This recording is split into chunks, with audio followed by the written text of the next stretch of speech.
Et par ailleurs, je suis constructeur de maisons en boîte de paille, je fais ça depuis 2011. Maintenant, je fais toute la formation et de l'accompagnement, je fais la définition technique. Voilà, tous ces bâtiments. Voilà un peu le principe dans lequel on fonctionne.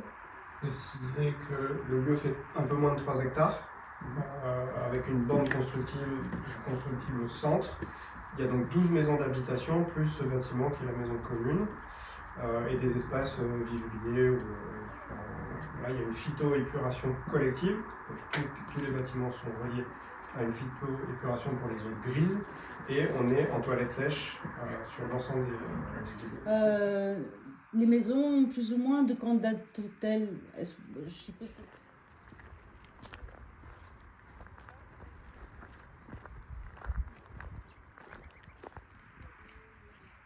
Il y en a une là, il y en a deux dans les chambres derrière. Beau Windows là au sud pour avoir l'hiver un maximum de rentrée de léger. Les cloisons en hauteur sont faits en terre allégé, ça permet d'avoir un matériau isolant très peu coûteux, qui permet de faire un peu de la folie, de la thermie, etc. Puis c'est un avantage en point haut d'être léger. Dessous par contre c'est du torchis. Là, on voit bien sur ce mur là, notamment le torchis brut du décoffrage là, qui est vraiment banché, décoffré et séché. Et après par-dessus, on va faire ce dressage là. Non, il l'a fait avec des argiles de couleur, rouge et jaune.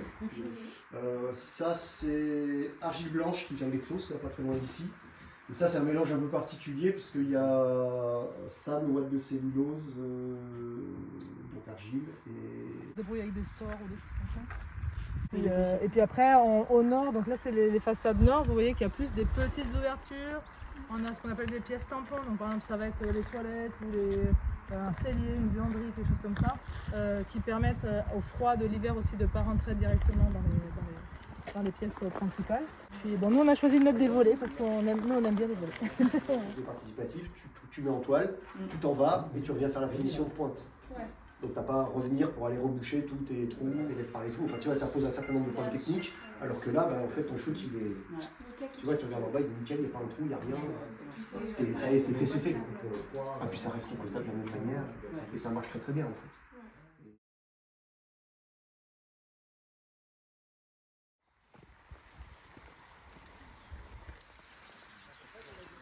Ça se remplit. Quand ça arrive en haut, tu as un flotteur qui est le fait qu'il y ait des habitats, ça ne veut pas forcément dire qu'on va être moins productif sur la terre, bien au contraire. Là on part d'une zone qui est de la mauvaise terre, de mauvaise pâture, le déplacement c'est vraiment en bas. Et en fait, la récolte en fruits et légumes, ce qu'on arrive à produire à l'année, et ce qu'on va produire dans le futur, je pense que la productivité est bien meilleure, ne serait-ce qu'en matière végétale.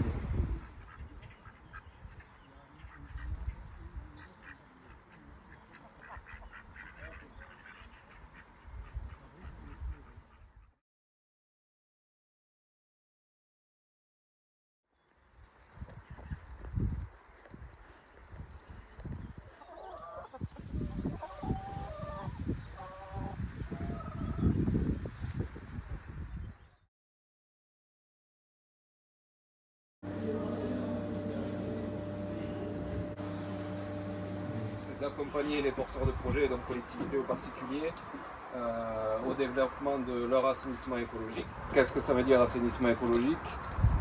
Les deux notions à retenir, c'est séparation des matières à la source et revalorisation pour boucler le cycle excréta alimentation. Alors comme ça fait un peu peur, on se dit on va manger notre caca, non c'est pas ça.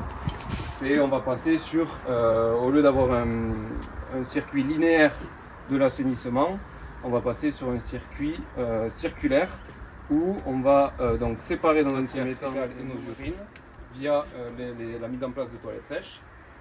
Donc qui a des toilettes sèches aujourd'hui chez lui?